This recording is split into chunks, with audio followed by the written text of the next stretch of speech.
চাকরি হারানোর চরম আতঙ্ক, সরকারি কর্মচারীদের গলায় আইনের ফাঁদ। সংসদে পাশ হয়েছে ভয়ঙ্কর সেই অধ্যাদেশ। আন্দোলন করলেই সোজা বরখাস্ত। ডক্টর ইউনূসের রেখে যাওয়া সেই খড়গ এবার চিরস্থায়ী হচ্ছে আমলাতন্ত্রে। অবাক করা বিষয়, নিষিদ্ধ হচ্ছে ছাত্রলীগ ও আওয়ামী লীগ, কিন্তু আটকে গেল গুম কমিশন। সংসদের ভেতরে এ কোন অজানা খেলা? বাংলাদেশের সরকারি চাকরি মানেই যেন একটি সোনার হরিণ। একবার এই চাকরিতে ঢুকতে পারলে সারা জীবনের নিশ্চিন্ত গ্যারান্টি। কোনো জবাবদিহিতা নেই, চাকরি হারানোর ভয় নেই। বছরের পর বছর ধরে আমাদের দেশের আমলাতন্ত্র এভাবেই চলে আসছে। কিন্তু যদি বলা হয় সেই দিন শেষ, যদি বলা হয় একটি অদৃশ্য আইনি খড়গ এখন ঝুলছে লাখো সরকারি কর্মচারীর মাথার ওপর, হ্যাঁ, ঠিক তাই হতে চলেছে। কঠিন নিয়মের এক ভয়ঙ্কর বেড়াজালে আটকে পড়তে যাচ্ছেন দেশের সরকারি চাকরিজীবীরা। যে আমলারা এতদিন নিজেদের ধরা ছোঁয়ার বাইরে মনে করতেন, এবার তাদের চাকরি হারানোর চরম ঝুঁকিতে ফেলতে যাচ্ছে একটি নতুন আইন। অন্তর্বর্তীকালীন সরকারের সময় জারি করা একটি বিতর্কিত অধ্যাদেশ এবার চিরস্থায়ী আইনের রূপ নিতে যাচ্ছে জাতীয় সংসদে।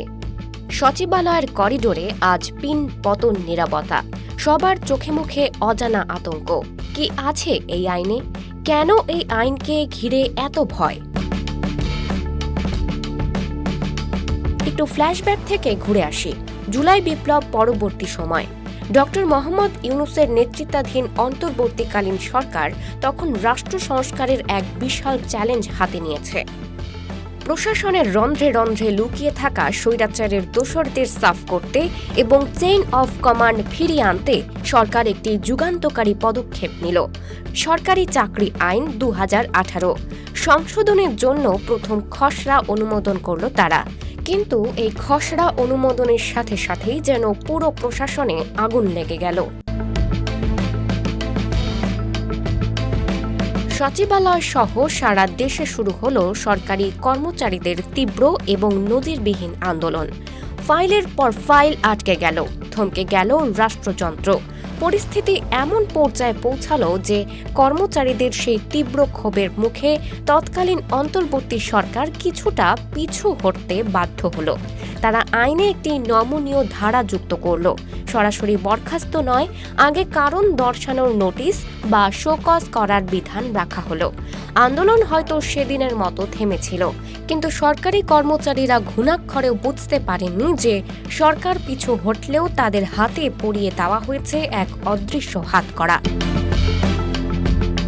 ডক্টর মোহাম্মদ ইউনূসের অন্তর্বর্তীকালীন সরকার তাদের শাসনামলে রাষ্ট্রের জরুরি প্রয়োজনে রাষ্ট্রপতির মাধ্যমে মোট ১৩৩টি অধ্যাদেশ জারি করেছিল।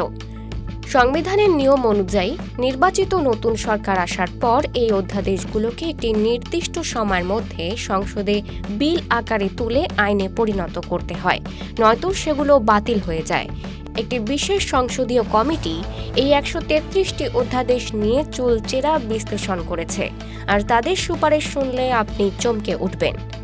১৩৩টি অধ্যাদেশের মধ্যে ৯৮টি অধ্যাদেশকেই হুবহু, অর্থাৎ কোনো রকম পরিবর্তন ছাড়াই বিল আকারে সংসদে পাশ করার জন্য সুপারিশ করা হয়েছে, আর ১৫টি অধ্যাদেশ পাশ হবে সংশোধিত আকারে। আর এই ৯৮টি হুবহু পাশ হতে যাওয়া বিলের মধ্যেই লুকিয়ে আছে সেই ভয়ঙ্কর আইনি খড়গ।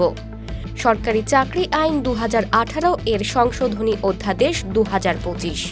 সাংবিধানিক বাধ্যবাধকতা অনুযায়ী ১০ই এপ্রিলের এই চরম সময়সীমার মধ্যেই এটি চূড়ান্ত আইনে পরিণত হতে যাচ্ছে।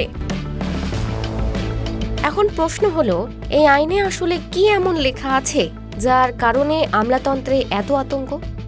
খুব খেয়াল করলে শুনবেন, এই আইনের খসড়ায় অত্যন্ত সুকৌশলে সরাসরি আন্দোলন বা প্রোটেস্ট শব্দটি ব্যবহার করা হয়নি। কিন্তু আইনের ভাষায় মারপ্যাচ বা এর ইঙ্গিত এতটাই স্পষ্ট যে এটি একটি মরণ ফাঁদ। আইনের ব্যাখ্যা অনুযায়ী যদি কোনো সরকারি কর্মচারী রাষ্ট্রের বা কর্তৃপক্ষের প্রতি অনানুগত্য প্রকাশ করেন কিংবা অন্য সহকর্মীদের মধ্যে শৃঙ্খলা বিঘ্নিত করার সামান্যতম চেষ্টাও করেন, তবে সেটি গুরুতর অপরাধ বলে গণ্য হবে। শুধু তাই নয়, আপনি নিজে আন্দোলন করলেন না, কিন্তু অন্য কাউকে কাজে বাধা দিলেন কিংবা উস্কানি দিয়ে প্ররোচিত করলেন, এখন থেকে সেটিও চরম অসদাচরণ হিসেবে বিবেচিত হবে। আর শাস্তির তালিকা দেখলে যে কোনো সরকারি চাকরিজীবীর মেরুদণ্ড দিয়ে ঠান্ডা স্রোত বয়ে যাবে। প্রথমত, নিম্ন পদ বা নিম্ন বেতন গ্রেডে অবনমিতকরণ বা ডিমোশন। দ্বিতীয়ত, বাধ্যতামূলক অবসর এবং চূড়ান্তভাবে বিনা পেনশনের সরাসরি চাকরি থেকে চিরতরে বরখাস্ত। এই আইন নিয়ে এখন দেশের নীতি নির্ধারণী মহলে চলছে তুমুল বিতর্ক। বিশেষজ্ঞরা এই আইনকে দেখছেন একটি দ্বিধারী তলোয়ার হিসেবে। একদলের মতে প্রশাসনের চরম বিশৃঙ্খলা, লাল ফিতার দৌরাত্ম্য এবং চেইন অফ কমান্ড ফিরিয়ে আনতে এই ধরনের কঠোর আইনের কোনো বিকল্প ছিল না। যারা কাজ না করে শুধু রাজনীতি করে পদোন্নতি নিতে চান, তাদের জন্য এটি একটি মোক্ষম দাওয়াই। কিন্তু মুদ্রার অপর পিঠটি অত্যন্ত ভয়ঙ্কর। বিরোধী বিশ্লেষকরা চরম সংশয় প্রকাশ করেছেন। তাদের আশঙ্কা, এই আইনটি ভবিষ্যতে বিরোধী মত দমনের সবচেয়ে বড় হাতিয়ার হিসেবে ব্যবহৃত হতে পারে। সরকার যদি চায়, তবে অনানুগত্য বা শৃঙ্খলা ভঙ্গের ধোঁয়াশা তৈরি করে যে কোনো সৎ বা মেধাবী কর্মকর্তাকেও মুহূর্তের মধ্যে চাকরিচ্যুত করতে পারবে। এই আইনের ফলে আমলাতন্ত্র পরিণত হবে একটি মেরুদণ্ডহীন এবং আজ্ঞাবহ দাসত্বে।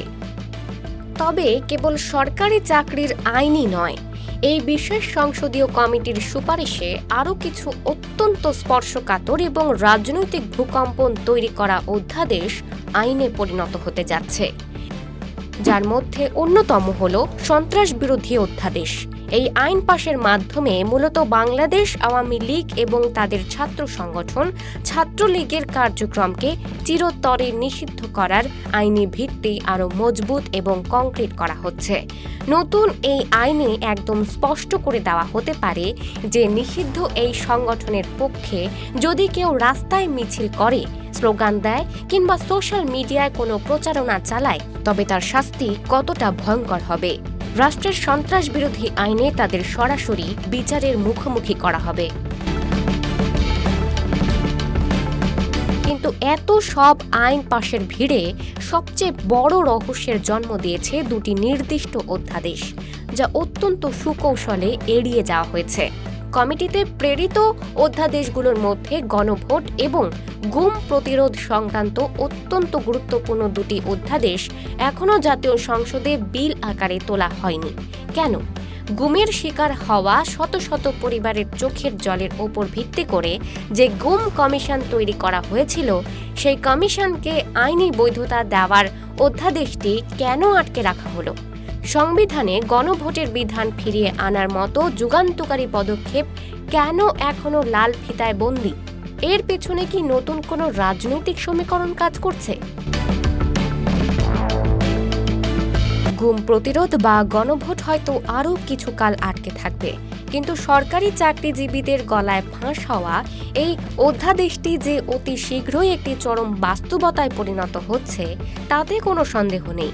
সবকিছুর মাঝে দাঁড়িয়ে বাংলাদেশের আমলাতন্ত্র এখন এক নতুন আইনি মোড়কের অপেক্ষায় প্রহর গুনছে। যে আমলারা এতদিন সরকারের কলকাঠি নাড়তেন, আজ সেই কলকাঠি অন্য কারো হাতে। সরকারি কর্মচারীরা কি এই আইনি শৃঙ্খল মেনে নিয়ে নতুন চেইন অফ কমান্ডে অভ্যস্ত হবেন, নাকি এই আইনের চাপ প্রয়োগ করতে গেলে প্রশাসনে আবারও দেখা দেবে জুলাই আগস্টের মতো কোনো বিশাল বিস্ফোরণ? এই প্রশ্নের উত্তর হয়তো লুকিয়ে আছে আগামী কয়েক সপ্তাহের মধ্যেই। আইনের অজানা মারপ্যাচ, প্রশাসনের ভেতরের খবর এবং রাজনীতি ও খবরের পেছনের বস্তুনিষ্ঠ বিশ্লেষণ সবার আগে পেতে চোখ রাখুন আমাদের চ্যানেলে। এতক্ষণ দেখছিলেন ইকো অফ বাংলাদেশ। প্রতিদিনের এমন নিউজ আপডেট পেতে সাবস্ক্রাইব করুন আমাদের চ্যানেল, সেই সাথে অন করে রাখুন বেল আইকন।